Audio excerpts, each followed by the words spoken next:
우리 이스라엘 백성들이 이제 가나안 땅에 들어가는 이야기, 가나안 땅에 정착하게 되는 그런 이야기, 우리 여호수아서를 통해서 살펴보고 있습니다.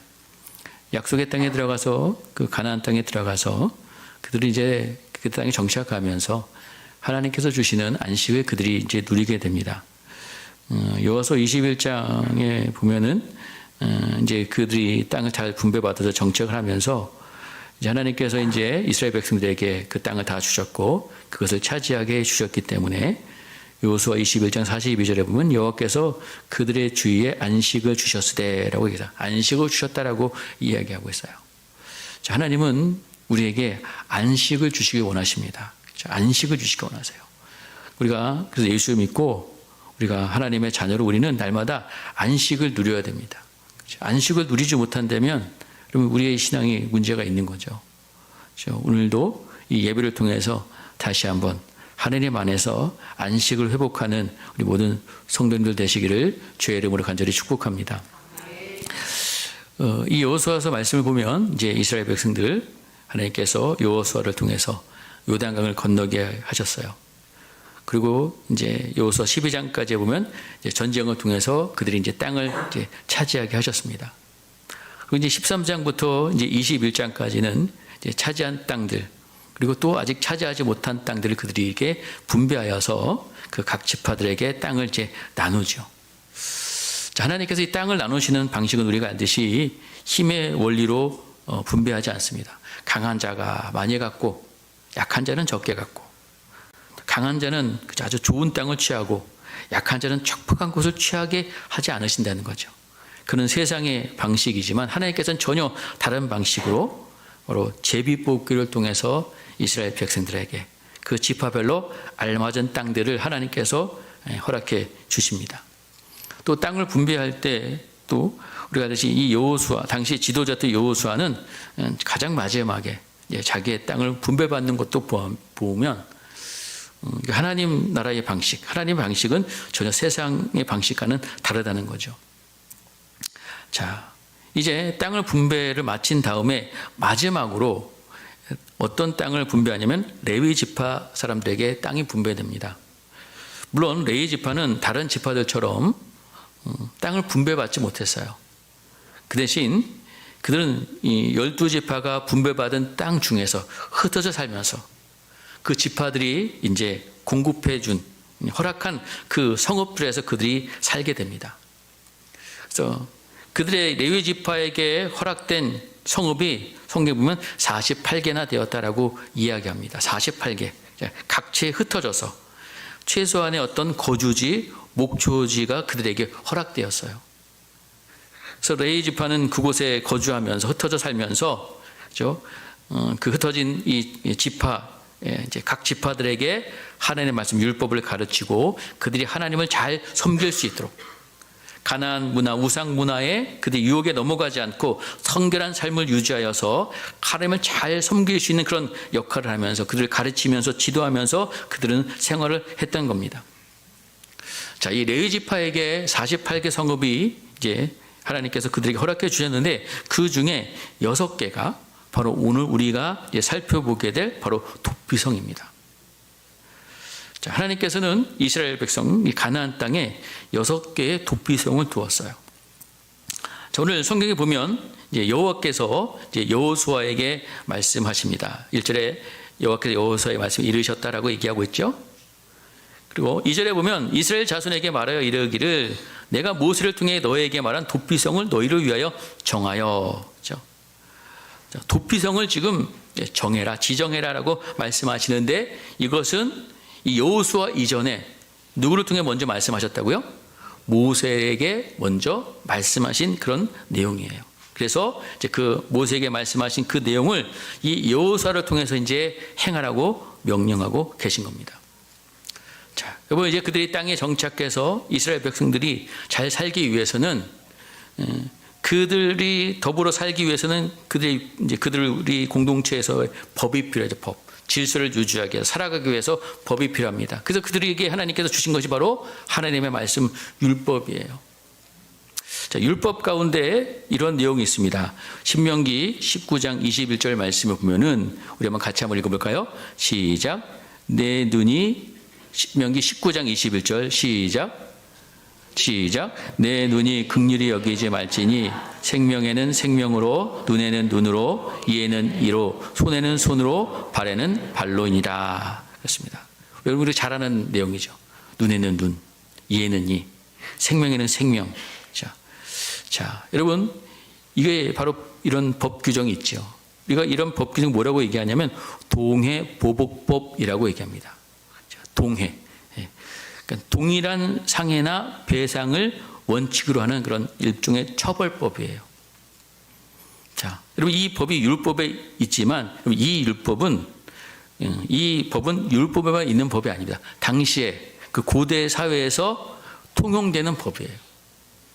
그래서 이것은 우리가 잘 아는 고대 함무라비 법전 같은 곳에도 이 동일한 비슷한 내용이 있습니다.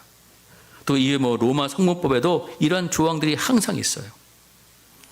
자, 이런 동해보복법을 제정한 목적이 있겠죠. 그죠? 사회의 정의와 질서를 유지하기 위해서. 이런 법을 저지르면 이렇게 처벌받는다라고 정해놓은 법이지만 이 법을 통해서 사람들이 그런 범죄를 저지르지 않고 억제하기 위한 목적으로 이 법들을 만들어 놓았을 것입니다. 자, 그래서 이 법에 따르면 어쨌든 사람을 죽이면 어떻게 해야 돼요? 어떻게 된다는 거예요? 너도 죽는다는 거예요. 자, 여러분 근데 우리가 사람을 이렇게 죽는 것을 보면 오늘 성경에도 있지만 고의적으로도 사람을 죽일 수 있고 당연하죠. 근데 우리가 실수로도 사람을 죽일 수 있는 그런 일들이 우리가 살면서 벌어지게 됩니다. 자, 이 동해보복법에 따르면 고의적으로 죽였든, 그죠? 실수로 죽였든 사람을 죽이면 그 사람은 당연히 어떻게 돼요? 죽게 된다는 거예요. 누군가를 죽이면 그 죽은 사람의 어떤 가족이나 친족이 그 살인자를 즉각 보복할 수 있었던 겁니다. 오늘 성경에 보면 그것을 뭐라고 표현하고 있냐면 우리 한번 3절 말씀 한번 같이 한번 읽어보겠습니다. 시작. 부지 중에 실수로 사람을 죽인 자를 그리로 도망하게 하라. 이는 너희를 위하여 피해 보복자를 피할 곳이니라. 그러니까 여기서 복수하는 사람을 뭐라고 표현하고 있어요? 피해 보복자라고 하고, 피해 보복자. 그러니까 복수하는 사람, 갚아주는 사람의 의미가 여기에 담겨져 있어요. 이 원어를 보면 여기에는 여러 가지 의미가 있는데요. 빛을 대신 갚아주는 것도 비슷한 용어를 사용하고 있습니다. 그러니까 자신의 가족 중에서 누가 죽게 된다면 가족이나 친족 중에서 대신 갚아주는 역할을 한다는 거예요. 여러분, 우리가 사람을 이렇게 억울하게 어떤 살해를 당해서 이렇게 피해를 보게 되면 우리는 그 사람을 위해서 복수해 주는 것이 그 죽음에 대한 어떤 예우 도리라고 생각했을 것입니다. 우리가 보통 그런 얘기를 하죠. 한을 풀어줘야 돼. 억울하게 죽은 사람, 한을 풀어줘야 된다라는 우리가 이야기를 이렇게 흔히 하지 않습니까? 그러니까 한을 풀어주기 위해서는 뭘 해야 된다는 거예요? 복수를 해야 된다는 거예요. 이게 바로 당시에 지금 마찬가지 일반적인 사람들의 생각들입니다. 자, 그런데 오늘 성경에서는 그 죽음이 고의적인 것이 아니고 실수로 사람을 죽일 경우에는 하나님께서 그 사람이 보호받을 수 있는 제도를 만드셨는데 그것이 뭐라고요? 바로 도피성이라는 제도라는 거예요. 자, 여러분 도피성은 그죠? 도피하는 성, 어떤 피난처, 은신처, 보호소 이런 뜻이 있겠죠. 이 도피성은 성경에도 나와 있지만 부지 중에 살인한 자, 그러니까 고의적인 살인이 아니라 실수로 사람을 죽였을 경우에 여러분 이곳에 우선 도망쳐 여기에 피하면 뭘 보호받을 수 있어요? 생명을 보호받을 수 있게 되는 거죠. 자, 그러니까 고의성이 없는 살인에 대한 어떤 보호를 제공하고 인간의 복수심으로부터 안전하게 지켜주는 역할을 하는 것이 바로 이 도피성입니다. 그래서 이 도피성은 어떤 공정한 재판을 받을 수 있는 기회를 제공하여서 하나님의 정의를 실현하는 그런 제도가 바로 이 도피성 제도라는 거예요. 자, 우리 민수기 35장의 말씀을 보면은 거기 도피성 제도를 거기서도 말씀하시면서 6가지 고의로 사람을 죽이는 예를 들고 있는데요. 그게 뭐냐면 철로 된 물건으로 쳐서 사람을 죽였을 경우, 또 돌로 쳐서 사람을 죽였을 경우, 그리고 나무나 어떤 연장을 사용해서 사람을 쳐 죽였을 경우, 또 미움으로 밀쳐서 사람을 죽였을 경우, 또 급습해서 사람을 죽였을 경우, 악심을 품고 사람을 때려 죽였을 경우, 이 6가지의 예를 들어서 설명하고 있어요. 고의적으로 사람을 죽이는 경우죠. 반면에 실수로 사람을 죽이는 사례에 대해서도 3가지 설명하고 있는데, 뭐라고 하냐면 무심코 사람을 밀쳐서 밀었는데 사람이 죽었어. 또 무심코 그냥 물건을 던졌는데 그 물건에 맞아서 사람이 죽었을 경우에, 또 무심코 그냥 돌을 딱 던졌는데 그 돌에 누가 맞아서 죽었을 경우, 이런 경우를 과실치사라고 이제 설명하고 있습니다. 근데 여러분 생각해 보세요. 사람을 아까도 밀었는데 무심코 밀었는지 아니면 미워서 밀었는지 그 사람의 마음을 우리가 어떻게 알 수 있을까요? 고의로 죽였는지 실수로 죽였는지 참 판단하기가 참 어렵습니다. 어쨌든 하나님은 고의가 아닌 실수로 사람을 죽였을 경우에는 도피성으로 피해서 어떤 무분별한 어떤 복수, 이 보복의 악순환이 일어나지 않도록 이 제도를 만드셨어요. 자, 여러분 출애굽기 21장에 보면 이런 말씀이 있습니다. 21장 어쨌든 12절에 보면은요, 우리 한번 읽어볼까요? 시작. 사람을 쳐 죽인 자는 반드시 죽일 것이나, 반드시 죽여야 돼요. 사람을 죽였으면 어떤 보상으로 안 됩니다. 사람을 죽였을 경우엔 자기의 생명으로 목숨값을 치러야 돼요. 그리고 13절에 보면요, 우리 13절도 한번 읽어볼게요. 시작.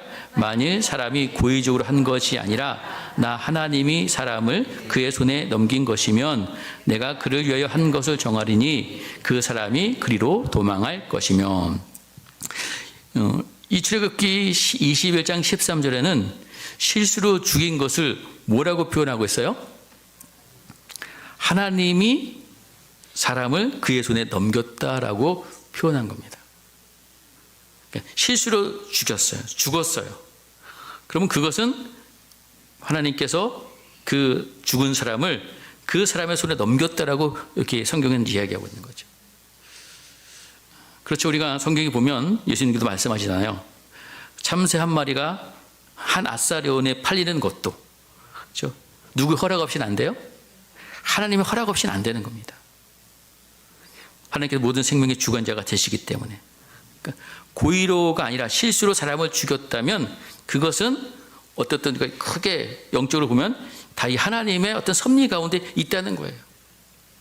그래서 그 실수로 사람을 죽인 사람은 그를 위하여 한 곳을 정하리니 그 사람은 그리로 도망할 것이다 라고 말씀하셨고, 그것이 오늘 성경에 나오는 뭐라고요? 바로 도피성입니다. 자, 실수로 살인한 사람은 그 도피성에 피해서 공정한 재판을 받을 수 있는 기회를 하나님께서 허락해 주신다는 거예요. 자, 그래서 이제 여러분 어쨌든 실수로 살인을 저지릅니다. 이제 도피성으로 들어가는 절차가 있어요. 첫째는 일단 사람을 죽이면 일단 어떻게 해야 돼요? 뭐 해야 돼요? 도피성으로 연락에 뛰어가야 돼요. 열불나게 돼요. 뒤 안 보고 도피성을 일단 피해 가야 됩니다. 도피성에 들어가기 전에 누구한테 잡히면, 그 피해 보복자, 복수자에게 잡히면 그 사람은 어떻게 되는 거예요? 실수로 사람을 죽였어도 그 사람은 생명을 잃을 수 있어요. 그러니까 일단 잡히기 전에 어떻게 돼요? 도피성으로 뛰어가야 돼요. 달려가야 돼요. 어슬렁어슬렁 걸어가다가는 여러분 잡힙니다. 신속하게 그곳을 찾아가서 달려가야 돼요. 그리고 그 성 입구에 가거든 그 성읍의 장로들, 대표들에게 이제 자기의 상황을, 자초지종을 설명하고 허락을 받아야지만 그 성에 들어갈 수 있어요. 자, 여러분, 이제 허락을 받아서 입성하다고 할지라도 지금 이제 어쨌든 살인자, 그 고의로 사람을 죽인 그 사람만 말을 들었잖아요. 피해를 당한 사람이나 그런 사람, 그런 것들은 전혀 모르기 때문에 이제 피의자, 그러니까 살인을 저지른 사람과 보복자의 사이에서 이제 뭘 해야 돼요? 회중 앞에서 이제 재판을 해야 되는 거예요. 그래서 다시 그 사건이 있었던 그 고향으로 가서 거기에서 이제 정식적인 재판이 이제 펼쳐집니다. 재판 없이 무작정 와서 살렸다고 해서 그냥 도피성에 부호하는 것, 그건 허락되지 않았어요. 정식적인 재판을 받아야 됩니다. 그래서 재판 결과, 재판해보고 나니까 이 사람이 실수로 사람 죽인 것이 아니라 고의로 사람을 죽였다면 어떻게 해야 돼요?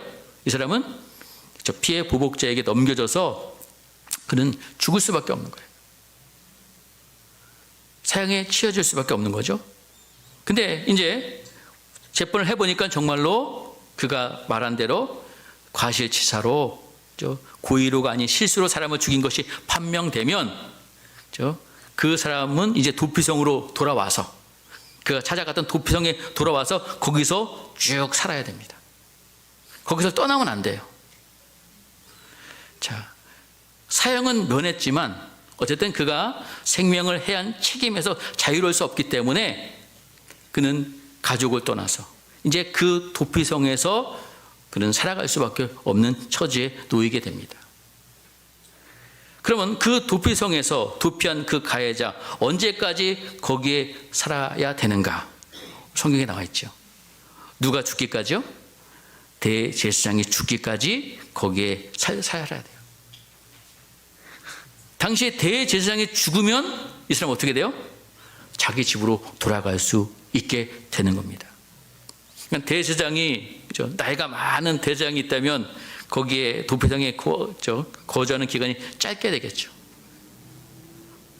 마찬가지로 대제사장이 나이가 좀 없는, 좀 젊은 대제사장이 만약에 있었다면 아마 거기에 오래 치료했을 겁니다. 하여튼 이런 제도를 하나님께서 만들어 놓으셨어요. 자, 이 도피성에 거주하는 그 기간, 대제사장이 죽기까지 거기에 살아야 되는데 만약에 이 가해자죠, 거기에 이제 도피성에 살고 있는 이 사람이 그 도피성을 떠나서 다시 고향에서 가족을 만나러 갔다든가 밖에 나가서 누구를 만났다는 어떤 그런 상황 속에서 이 복수자가 그것을 보게 되면, 그래서 그 사람을 잡아서 죽이면 어떻게 돼요? 죽는 거예요. 이 사람은 거기를 절대로 떠날 수 없어요.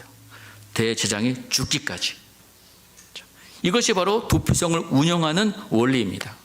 그래서 오늘 성경에는 이 도피성을 7장에 보면은, 7장과 8장에 보면은 도피성이 어디에 위치해 있는지 요단강 동편의 세 곳, 요단강 서편의 세 곳에 그것을 만들어 놓았다라고 이야기하고 있어요. 자, 그 위치들을 보면 산지, 사람들이 잘 보이는 그 산지, 또 평야, 눈에 잘 띄는 평야, 이곳 곳에 이 도피성을 설치하여서 이 가해자들이 쉽게 그곳을 도망할 수 있게끔 피할 수 있도록 하나님께서 만들어 놓으셨어요. 여러분, 너무 멀면 가는 도중에 붙잡힐 수 있는 염려가 있기 때문에 보통 이 거리를 보면 하루 정도의 거리면 충분히 갈 수 있는 거리에 이 도피성을 하나님께서 만들도록 해 놓으셨다는 겁니다. 그리고 신명기 19장 3절의 말씀을 보면은 우리 한번 같이 한번 읽어볼까요? 시작. 내 하나님 여호와께서 내게 기업으로 주시는 땅 전체를 세 구역으로 나누어 길을 닦고 모든 살인자를 그 성읍으로 도피하게 하라. 자, 여기서 보면 이제 구역으로 나누는 말씀이 나오면서 그 길을 어떻게 하라 그래요? 길을 잘 닦으라 그럽니다.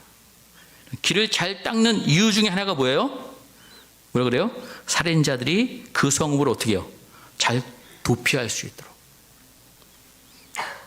잘 도피할 수 있도록 그 땅들을, 그 길들을 잘 닦으라라고 하나님께서 지금 명령하고 있어요. 자, 그리고 오늘 또 마지막 9절에 보면은 우리 9절 말씀도 한번 20장, 여호수아 20장 9절입니다. 시작. 이는 곧 이스라엘 모든 자손과 그들 중에 거류하는 거민들을 위하여 선정된 성읍들로서 누구든지 부지 중에 살인한 자가 그리로 도망하여 그가 회중 앞에 설 때까지 피해 보복자의 손에 죽지 아니하게 하기 위함이라. 그렇습니다. 자, 이스라엘 백성들이 이런 사건에 휘말리게 됐을 때 어디서든지 갈 수 있도록, 쉽게 갈 수 있도록 이 성을 만들어놨어요.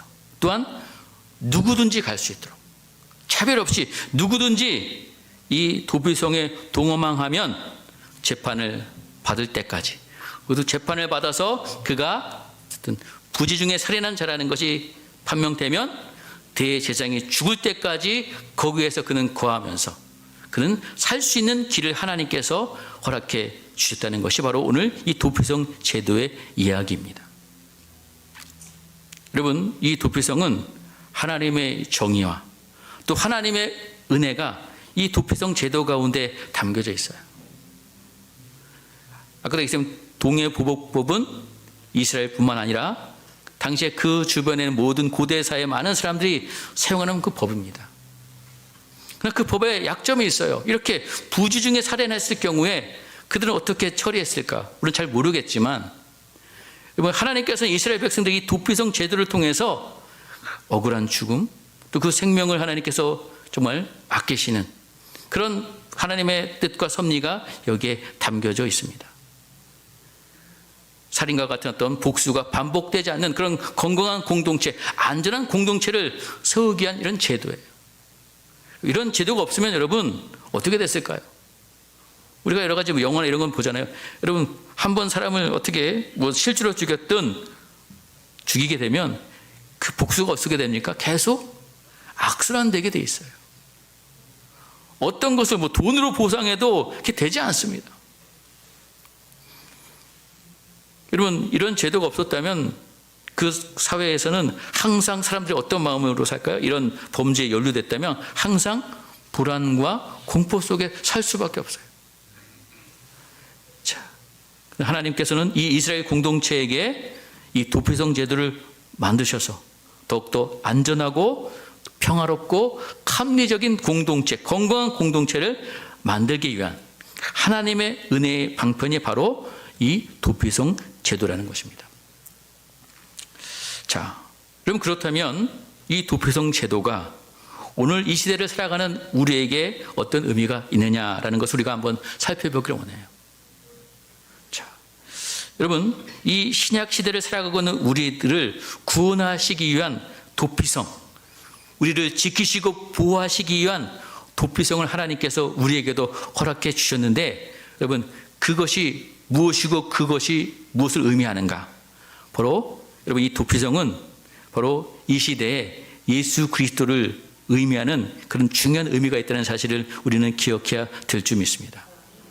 언제 어디서나 누구든지 그리고 예수께 가면 예수님께서 우리의 모든 죄와 허물을 용서해 주시고 우리를 보호해 주시고 지켜 주시고 우리에게 자유를 주시는 거예요. 여러분, 도피성도 마찬가지예요. 죄를 저질렀을 때 이 도피성에 갑니다. 그러면 그 사람을 뭐예요? 구원해 죽음으로부터 구원해 주고 보호해 주죠. 또 그가 거기에 거하면서 이제 그의 죄가 용서를 받고요.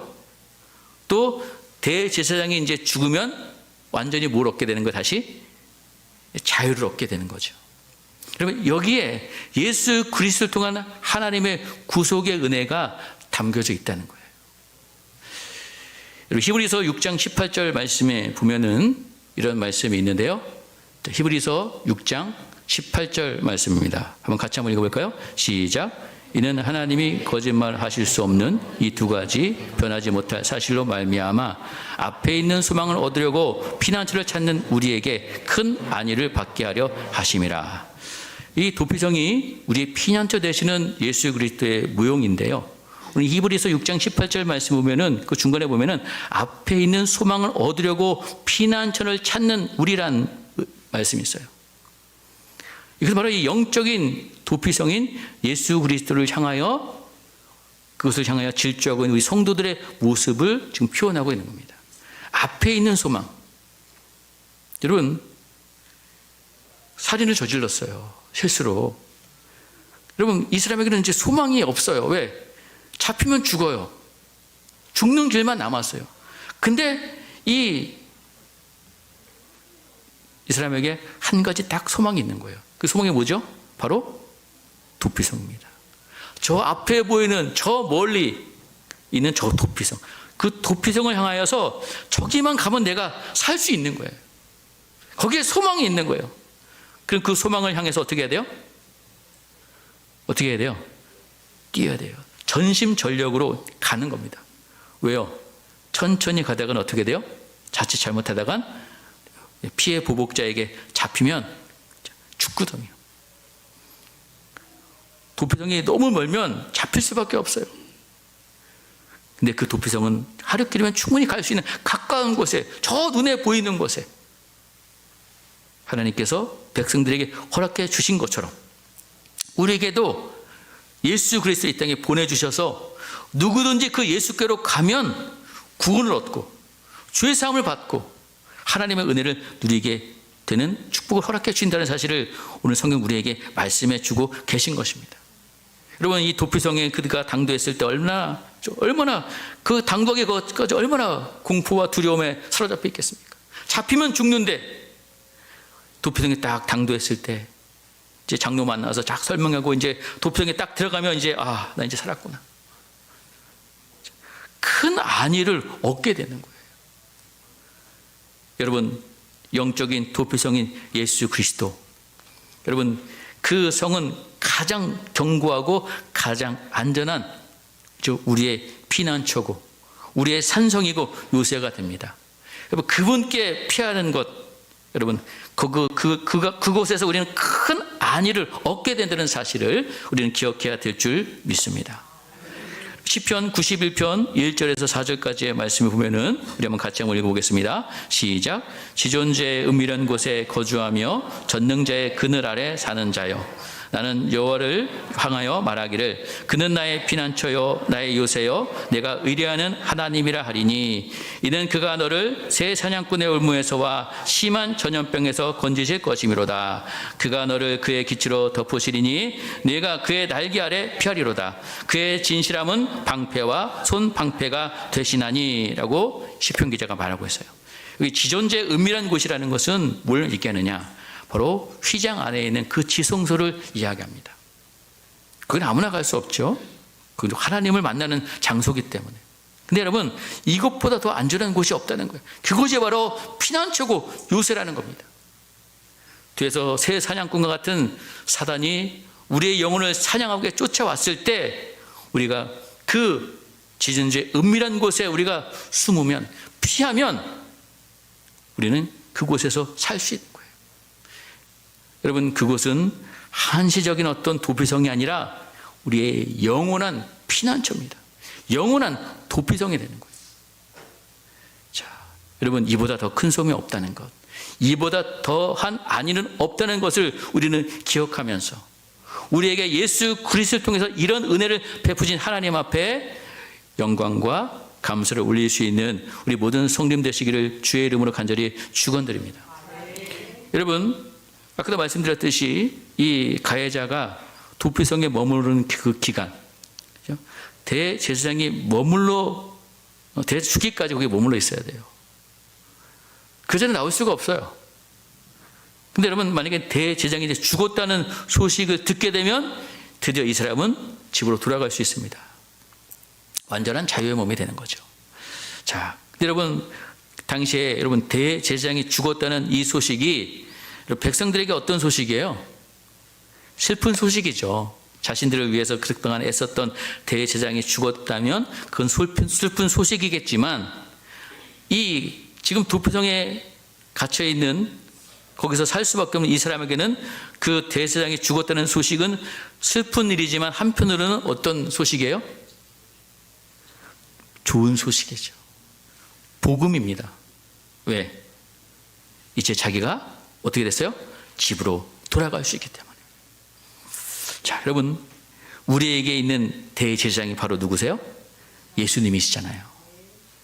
히브리서 9장 12절 말씀 보면은요, 우리 한번 같이 한번 읽겠습니다. 히브리서 9장 12절입니다. 시작. 염소와 송아지의 피로 아니하고 오직 자기의 피로 영원한 속죄를 이루사 단번에 성소에 들어가셨느니라. 그렇습니다. 예수 그리스도께서 영원한 대제사장이 되어 주셔서 우리를 위해서 속죄의 피를 흘리셨어요. 우리를 위해서 대신 죽으셨어요. 자, 우리가 그 죽음을 통해서 우리는 완전한 죄사함과 자유를 얻게 되는 거죠. 히브리서 10장 19절 말씀입니다. 다시 한번 같이 한번 읽을까요? 시작. 그러므로 형제들아 우리가 예수의 피를 힘입어 성소에 들어갈 담력을 얻었나니. 자, 우리가 예수 그리스도의 피를 힘입어서 성소에 들어갈 수 있는 담력을 얻었다. 우리는 그 성소 앞에 하나님 앞에 나아갈 수 있는 은혜를 얻게 되는 겁니다. 우리가 하나님 앞에 가면 하나님은 우리를 지켜주시죠. 우리를 책임져 주시죠. 우리를 구원해 주시는 은혜를 베풀어 주신다는 것입니다. 여러분, 근데 우리가 이 도피성 말씀과 이 말씀 어떤 예수 그리스도와 우리가 적용해 볼 때 한 가지 좀 문제점이 있어요. 그 문제점이 뭐냐면, 여러분, 도피성에 피하여서 생명을 보존받고 자유를 누릴 수 있는 사람은 어떤 사람이에요? 고의로 살인을 저지른 사람은 그는 살 수가 없죠. 어떤 사람만 살 수 있어요? 실수로 살인을 저지른 사람만 해당된다는 거예요. 고의로 살인을 저지른 사람은 보호받을 수가 없다는 것입니다. 자, 근데 여러분, 하나님께서는 우리의 죄를 어떻게 여겨주시느냐?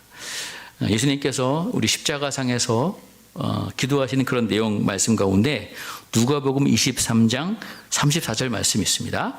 우리 한번 같이 한번 읽어볼까요? 시작. 이에 예수께서 이르시되 아버지 저들을 사하여 주옵소서 자기들이 하는 것을 알지 못함이니이다 하시더라. 여기까지 읽을게요. 자, 여러분, 지금 사람들이 예수 그리스도를 십자가에 못 박아 죽였습니다. 누가 죽였어요? 당시에 이스라엘 백성들이 죽인 것이지만 예수님, 하나님 아들 예수 그리스도를 십자가에 못 박아 죽인 것은 바로 누구의 죄예요? 우리의 죄잖아요. 그런 우리를 위해서 예수님께서 지금 십자가에서 뭐라고 기도하고 계시냐? 저들의 죄를 사하여 주옵소서 자기들이 하는 것을 알지 못함입니다. 자기들이 하는 것을 알지 못한다. 이것을 우리가 오늘 성경의 말씀과 표현하면 부지 중의 실수로죠. 부지 중이 뭡니까? 자기가 알지 못하고 했다는 거예요. 자, 여러분, 하나님께서는 우리의 죄를 부지 중에 저지른 죄로 하나님께서는 여겨주신다는 겁니다. 왜 그럴까요? 여러분, 우리는 누구에게 속았고 있어요? 우리 배후에는 누가 조종합니까? 사단이 있는 거예요. 사단이. 아담과 하와가 선악과를 따먹은 것도 여러분 그 꼬임에 속임에 넘어간 거예요. 자, 요한복음 8장 44절에 보면 우리 한번 또 요한복음 8장 44절 한번 읽어볼게요. 시작. 너희는 너희 아비의 마귀에서 났으니 너희 아비의 욕심대로 너희도 행하고자 하느니라. 그는 처음부터 살인한 자요. 여기까지 읽을게요. 처음부터 살인한 자가 바로 마귀예요. 그렇죠? 그러니까 고의로 살인한 자가 바로 마귀라는 겁니다. 그리고 우리는 그 마귀에게 속아서, 그렇죠? 부지 중에 지금 죄를 저지르고 있다라고 하나님께서 그렇게 우리를 여겨주고 계신 거예요. 사도행전 3장 17절 말씀도 보면 3장 10절 같이 한번 읽어볼까요? 시작. 형제들아 너희가 알지 못하여서 그리하였으며 너희 관리도 그리하인 줄 아노라. 그렇습니다. 알지 못해서 그랬다는 것. 자, 여러분, 그래서 우리가 도피성 되시는 예수 그리스도께 피하면 예수께서 우리를 구원해 주신다는 사실을 오늘 성경은 우리에게 말씀해 주고 계시다는 것을 우리는 기억해야 될 줄 믿습니다. 여러분, 우리가 또 한 가지 명심할 것이 있어요. 우리가 도피성으로 피하는 건 좋은데, 자, 도피성 밖으로 그가 나가면 어떻게 된다 그랬어요? 대제사장이 아직 죽지 않았는데 가족이 보고 싶어서, 아니면 뭐 어떤 일이 있어서 도피성 밖을 떠나면 어떻게 됩니까? 위험한 거예요. 거기에 이 피해 보복죄를 만나면 이 사람은 죽을 수도 있어요. 도피성 밖으로 나가는 것은 위험하다는 거예요. 도피성 밖으로 나가는 것은 바로 언약을 떠나는 것. 언약 밖으로 벗어나는 것을 의미합니다. 당시에 그 도피성은 뭐 성이라고 표현하고 있지만 어떤 성벽으로 둘러싸여 있는 그런 곳이 아니었어요. 어떤 지경으로 이렇게 어떤 경계만 표시되는 그런 넓은 지역이었을 거라고 우리가 생각합니다.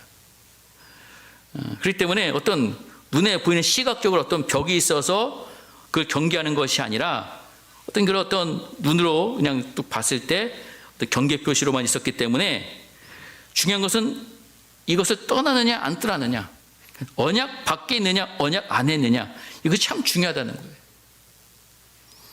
우리가 6월절 그 어린 양 사건 있을 때도 그렇죠? 그 피를 바른 그 집 안에 있어야지만 거기에 구원이 있고 그 집 밖에는 구원이 없었습니다. 또 여리고성에서 이 라합이 구원받을 때에도 여리고성이 무너질 때에 그 붉은 줄을 매달은 그 라합의 집 안에만 구원이 있어요. 그 밖에는 구원이 없었어요. 밖에 나가면 거기는 언약이 작동 안 합니다. 마찬가지로 우리가 예수 그리스도 안에서만이 구원이 있다는 것, 그 밖에는 구원이 없다는 것을 또 이 도피성 이 사건을 통해서 하나님께서 우리에게 말씀해 주고 계세요. 사랑하는 성도 여러분, 도피성의 피해서 생명을 얻지 못하는 많은 사람들이 있습니다. 여러분, 도피성이 멀리 있기 때문에 구원 못 받는 게 아니에요. 도피성은 가까이 있습니다. 어딘지 몰라서가 아니에요. 성경에 누구든지 볼 수 있도록 산지에 있고 평지에 있습니다. 여러분, 도피성에 피하지 않는 사람들은 왜 피하지 않는 거예요? 첫째는 믿지 않아서 그래요. 믿지 않아서. 여러분, 도피성을 찾지 않으면 결국에는 뭐예요? 죽는다는 겁니다. 사랑하는 성도 여러분, 오늘 저와 여러분에게 영원한 도피성 되시는 예수 그리스도를 우리에게 허락해 주셨습니다. 여러분, 그분을 우리는 날마다 믿고 그분을 찾고 그분을 의지하고 그분 안에 날마다 구하는 우리 모든 성도님 되시기를 주의 이름으로 간절히 축원드립니다. 그분께서 우리의 피난처가 되어주셔서 우리를 구원하시고 도우시고 우리를 살려주시는 은혜를 날마다 경험하게 되는 거예요. 자, 여러분, 오늘 이 시대, 오늘 이 교회가 바로 이 도피성의 역할을 감당해야 됩니다. 교회를 통해서 많은 사람들이 예수 그리스도를 만나야 되거든요. 그죠? 구원받고 보호받고 용서를 받아서 참 자유를 얻게 되는 것이 바로 이 교회들이 되어야 돼요. 우리는 많은 사람들이 이 교회를 찾아올 수 있도록 우리는 뭘 잘 닦아야 돼요? 예? 길을 잘 닦으라고 말씀하셨잖아요. 길을 잘 닦는 일이 이제 오늘 저와 여러분에게 하나님께서 맡겨주신 사명입니다. 우리가 길을 잘 닦으려면 뭘 해야 돼요? 뭘 해야 되죠? 열심히 우리가 전도해야죠. 전도. 우리가 우리 삶으로 또 입술로 예수 그리스도를 잘 전해서 그들이 이 교회로 나올 수 있는 그 길을 잘 닦는 그런 성도님들 되시기를 주의 이름으로 간절히 축원드립니다. 그것이 바로 길 닦는 일이라는 거예요. 자, 여러분, 우리 인간은 다 악합니다. 죄의 문제 가운데 지금 망할 수밖에 없어요. 다 사단의 거짓 아비에 속아서 다 지금 죽는 길로 가고 있습니다. 모두 불안해하고 두려움과 공포 가운데 위험에 노출되어 있어요. 모두 다 우리의 영원한 도피성 되시는 예수 그리스도, 영원한 피난처 예수 그리스도를 그들이 만나야 됩니다. 그분께 달려가야 됩니다. 그래야 우리가 참 생명과 자유를 얻게 된다는 것입니다. 여러분, 잠언 우리 18장 10절 말씀인데요. 우리 한번 같이 한번 읽어볼까요? 잠언 18장 10절 시작.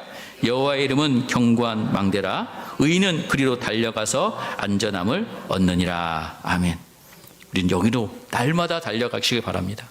날마다 그 피난처 되시는 도피성 되시는 주님 안에서 늘 거하는 우리 성도님 되시기를 주의 이름으로 간절히 축원드립니다. 여러분, 잠언 18장 10절 다음 말씀이 11절 말씀인데요. 우리 11절도 읽어볼까요? 시작. 부자는 재물을 그의 견고한 성이라 그가 높은 성벽같이 여기느니라. 여러분, 부자는 뭘 견고한 성으로 여긴대요? 재물을 견고한 성으로 여긴답니다. 그것이 높은 성벽이 되어서 자기를 지켜주고 보호해주고 구원해 줄 것이라고 착각한다는 거예요. 여러분, 재물은 우리를 구원해 주지 못합니다. 오직 예수 그리스도, 그분께 달려가는 자, 그분을 의지하는 자, 그분께서 우리에게 산성이요, 요새요, 피난처가 되어주셔서 저와 여러분의 인생을 도우시고 인도해 주시고 구원해 주실 줄 믿습니다. 그 영원한 도피성 예수 그리스도 안에서 참된 안식을 누리는 우리 모든 성도들 되시기를 주의 이름으로 간절히 축복드리겠습니다.